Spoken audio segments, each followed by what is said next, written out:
도심 거리를 달리는 동안 가장 자주 목격하게 되는 것이 물탱크 차들.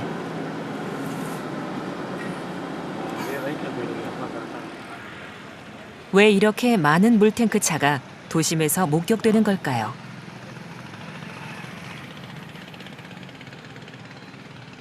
물탱크 차를 따라가 봤습니다.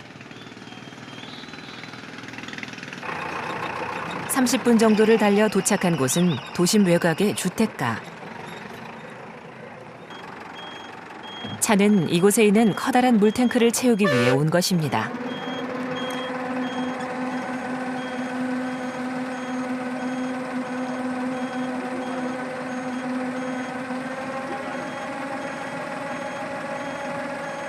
물을 옮기는 동안 동네의 여자들은 트럭에서 직접 물을 옮겨받기도 합니다.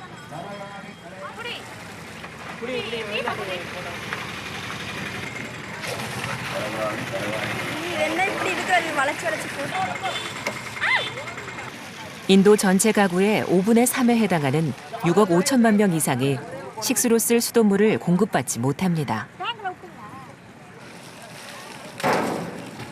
대신 이렇게 개당 11,000리터짜리 물탱크를 장착한 트럭들이 이틀에 한 번씩 마을을 돌아가며 물을 채워주고 갑니다. 트럭이 가고 나면 물 전쟁이 시작됩니다. 수십 가구가 물탱크 하나에 의존하다 보니 물을 얻고 지키는 것이 전쟁과 같습니다.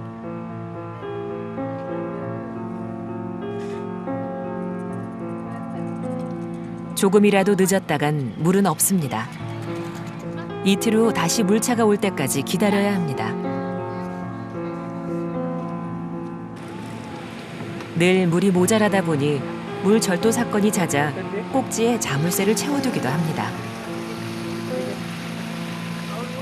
필요한 만큼 물을 받고 나면 곳간 열쇠 단속하듯 물 지키기에 철저합니다.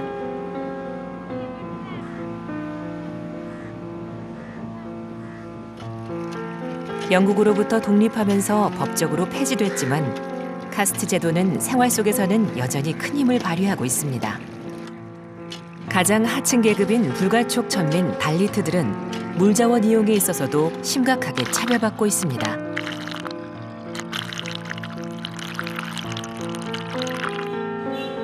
수돗물은 상위 카스트가 사는 일부 지역에만 공급될 뿐 그들에게서 멀리 떨어져 사는 최하층 계급인 달리트들은 지하수에 의존해 물을 해결해야 합니다.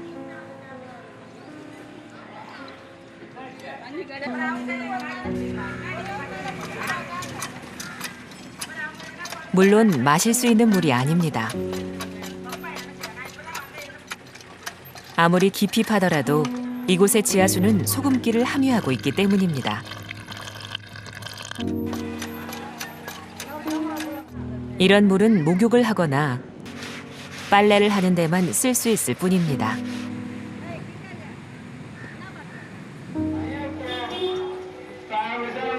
물탱크 차가 이틀에 한 번 실어다 주는 마실 물은 늘 모자라니 살려면 물을 사야 합니다. The last 15 years we have been watching that private entrepreneurs had come in sale of water. So water has almost become a commodity for sale. So how it is affecting the lower strata of the society? Because the worst affected, because when you start buying water and at least you are giving an impression, only when you buy water it will be clean. Otherwise it's not good for consumption. So this idea is spreading fast among people, almost spread fast. It's not spreading, it's already spread.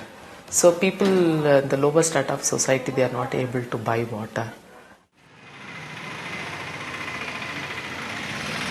도시 중심가에서도 물을 구하기 어렵기는 마찬가지.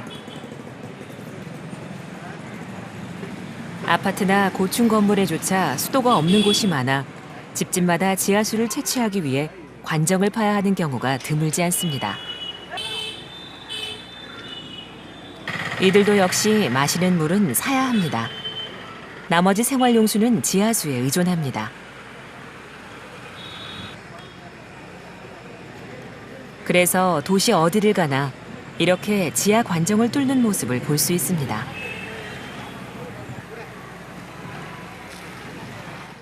We are putting in a handmade bore here for 80 feet. If we go in 70 feet, it is saltish. We cannot utilize. We can use for bath. We can use for bath and making wash for the clothes and dishes. 경제 성장과 함께 도시화의 속도도 점점 빨라지는 인도에서 도시로 몰려드는 사람은 늘지만 생활용수 공급 시설은 늘 제자리입니다. 그러다 보니 지하수 의존도는 점점 더 높아질 수밖에 없습니다. Urban areas, there are no tanks, there are no ponds, there are no lakes. So essentially we pump out water from the ground. So in urban areas, the groundwater dependence is quite large. They say Chennai city depends something like 60% on its groundwater source for its daily water needs. 인도 전체 가구의 5분의 3에 해당하는 6억 5천만 명은 식수로 쓸 수돗물을 공급받지 못합니다.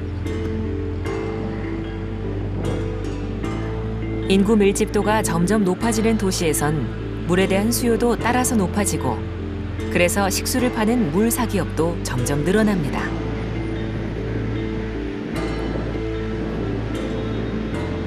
그렇다면 이 물 사기업들은 대체 어디서 어떻게 물을 확보하고 있을까요?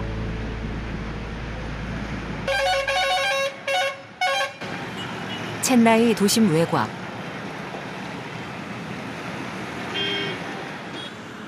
빈 탱크에 물을 채우기 위해 여러 대의 트럭들이 줄지어 서 있습니다.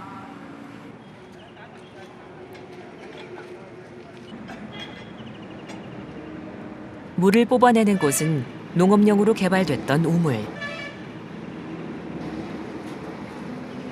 Okay. 1980년대부터 인도 정부는 농민들에게 전기 보조금을 지불해 지하수를 뽑아 올릴 수 있게 했습니다. 그러니까 여기에 쓰는 전기는 무료입니다. 전기 보조금 지급 이후 인도 전역에 걸쳐 매년 100만여 개의 우물이 새로 만들어졌습니다. 불과 20년 만에 2,200만 개의 우물이 새로 생겨났습니다. You take the number of wells throughout Tamil Nadu. I think it's enormous, probably running to lakhs. So bore well, open well, tube well, and in coastal area they have different kinds of wells. Anywhere if you go, mostly it will be wells. 인도의 대표적인 농업 지역이면서 동시에 심각한 물 부족 지역인 타밀나두.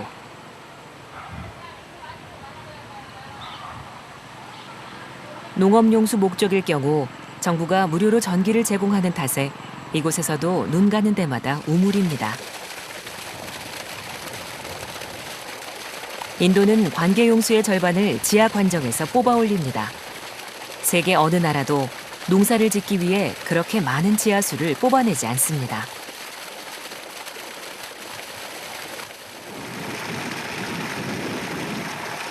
(1년 3모작) 벼농사가 주업인 이곳에서 물은 물론 가장 중요한 요소죠. 농사의 모든 과정이 사람 손의 의지에 진행되는 전통 농법.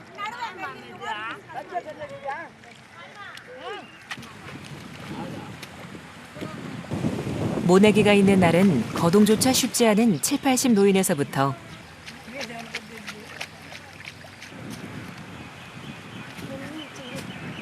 학교에 다니는 아이들까지 빠짐없이 논으로 나와 일을 거들어야 합니다.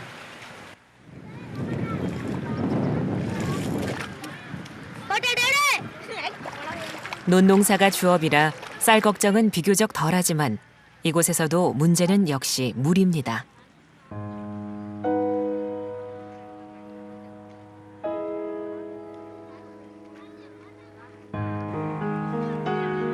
농업용으로 개발된 우물의 바닥은 갈수록 낮아지고 있습니다.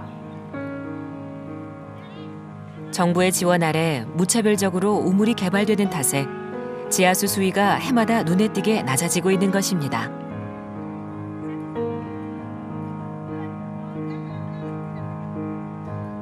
더 많은 물을 얻기 위해 너나 없이 우물을 파다 보니 이 과정에서 심각한 부작용이 생기기도 합니다. So now, something like they started from 200 feet. Now it is close to 1,000 feet. Not finding water. That's why there are a lot of suicides among farming community now. Because he spends lakhs of rupees in digging a borewell. After spending a large amount of money on borewells and finding no water in the borewell, no, he has lost those lakhs. He must have taken a loan from the bank or loan from an individual. So he is not able to repay that loan. So a farmer is tempted to commit suicide. 인도는 영국의 식민지 시기부터 관계 농업이 발달하기 시작했습니다. 식민지 시절의 관계 사업이 농업 발전을 촉진하고 성장시킨 결과는 인구 증가로 이어졌습니다. 1850년 2억 명 정도였던 인도 인구가 1900년엔 3억 명으로, 작년 말에는 12억 5천만 명으로 그야말로 폭발적으로 증가했습니다. 곳곳에서 우물을 뚫고 무료 전기를 이용해 물을 뽑다 보니 당연히 물이 넘쳐났고 농업 생산량은 비약적으로 늘어났습니다. 그리고 풍족한 식량은 그대로 인구 증가를 불러왔던 것이죠.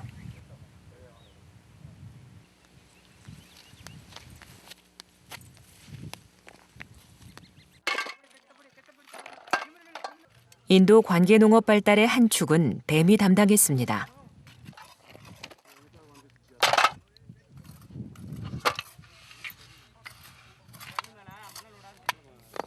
늘어나는 물 수요를 충족하기 위해 영국 식민지 시절부터 인도 전역에 걸쳐 크고 작은 수많은 댐이 건설됐습니다.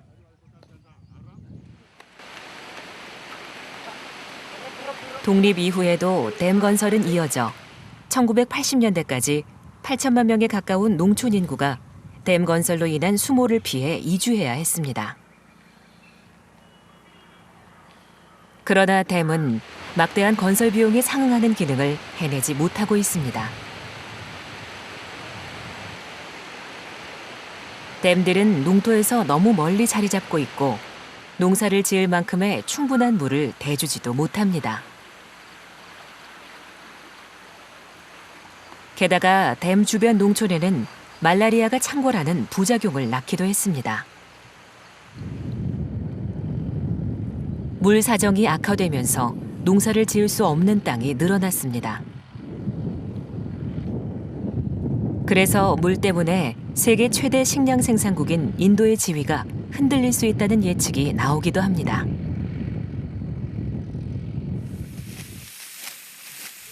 이미 물 부족으로 인해 농업 생산량은 감소하기 시작했습니다.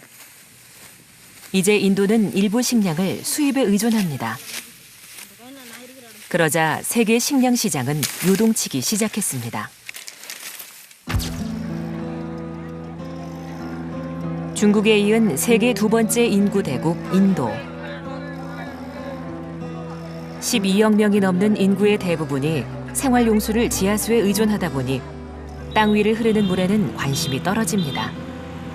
인도 어디에서든 강과 호수는 오염 때문에 몸살을 앓고 있습니다.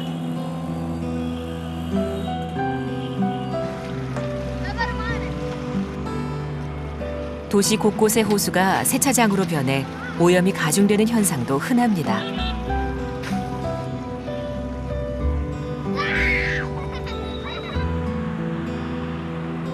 도시에서 목격되는 수원은 어디든 어김없이 오염의 무방비로 노출돼 있습니다.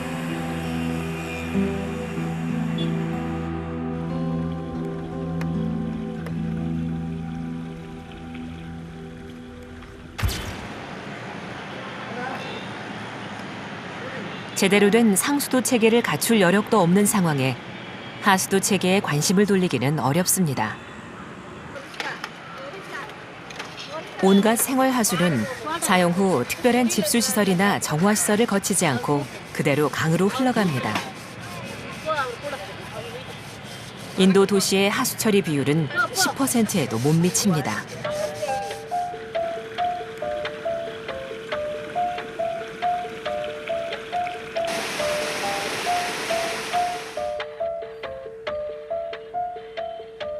겐지스를 비롯한 인도의 주요 강들은 하나같이 오폐수로 몸살을 앓고 있습니다.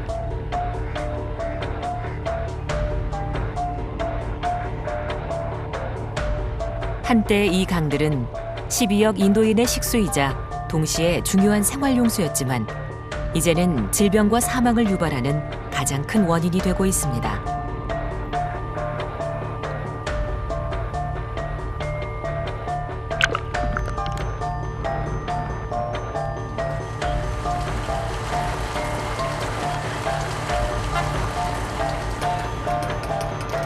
인도의 대표적인 휴양지인 마리나 비치.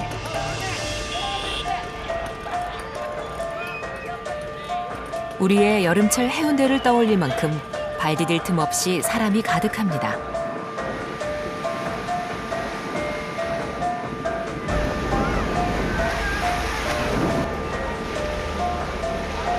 그런데 물놀이를 즐기고 있는 해안 한쪽은 상황이 다릅니다.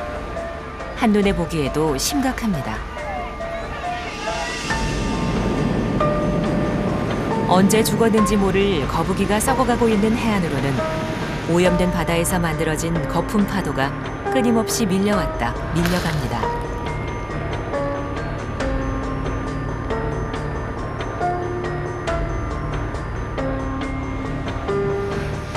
그런 바다 한쪽에선 다시 식량으로 쓸 고기를 잡습니다.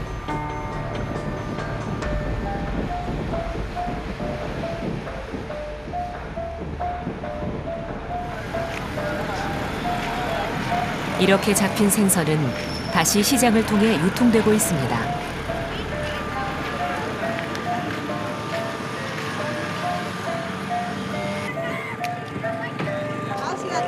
오염된 물이 방치돼 더 큰 오염을 부르는 악순환은 이렇게 이어지고 있습니다. So water pollution is a very big issue. It is being polluted by domestic effluent. The industries pollute the rivers, the water bodies. So what happens is, people are now scared to look at surface water bodies because they feel they are all polluted and they don't want to use it. They feel groundwater is relatively safer because the pollution would not have reached the groundwater source, and they are drawing it from a deeper level. 4개월 동안 연간 강수량의 80%가 쏟아져 내리는 몬순은 인도 경제와 물 사정을 좌우해 왔습니다.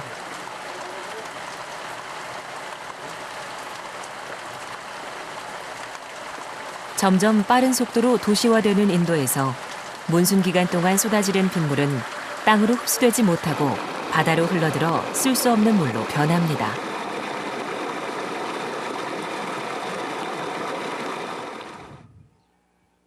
몬순에 내리는 비를 가둬 효율적으로 활용할 수만 있다면 인도 물 문제의 판도가 달라질 수 있다고 전문가들은 전망합니다.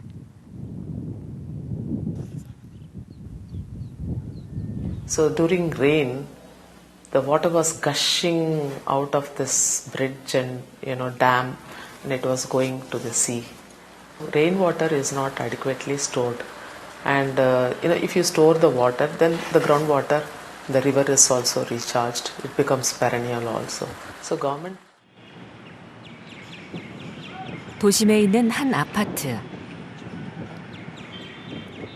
벽을 따라 설치된 거대한 관은 지붕으로 떨어지는 빗물을 모으기 위한 집수시설입니다.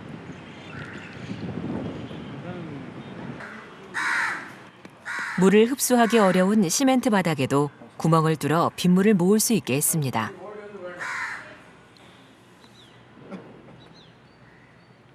지붕과 바닥에서 모인 빗물을 저장해 활용할 수 있는 시설도 마련돼 있습니다.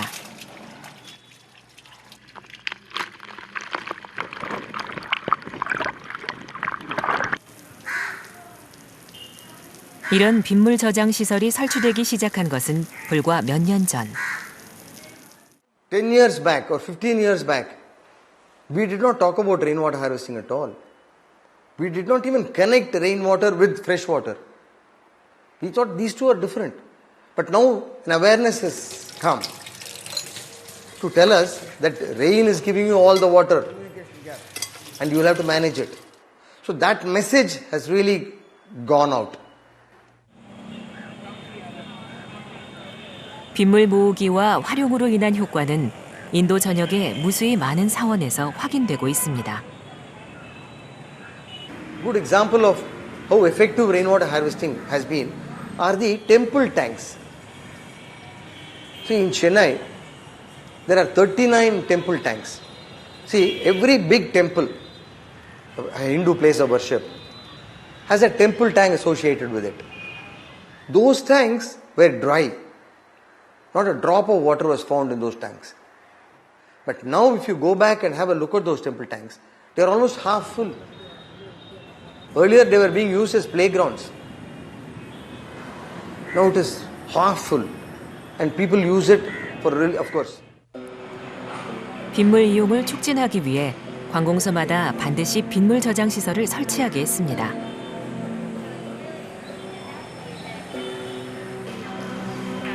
또 빗물 활용에 대한 교육과 실험이 진행되면서 빗물의 가치를 발견하려는 움직임이 점점 늘고 있습니다. Rain is something cannot be replaced by any water management. But rain is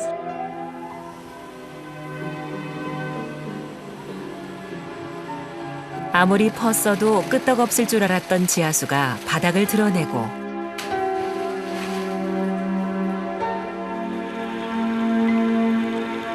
넘쳐나는 오염물질을 감당할 수 없는 강들은 자정 능력을 잃고 죽어버렸습니다.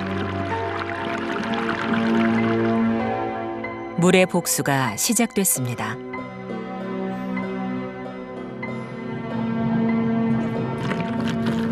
우리 세대의 탐욕과 무지에서 비롯된 이 재앙은 고스란히 미래 세대에게 채무로 상속될 것입니다. 문제를 일으킨 자가 해결책을 찾아야 합니다. 그게 이곳 인도에만 해당되는 얘기일까요?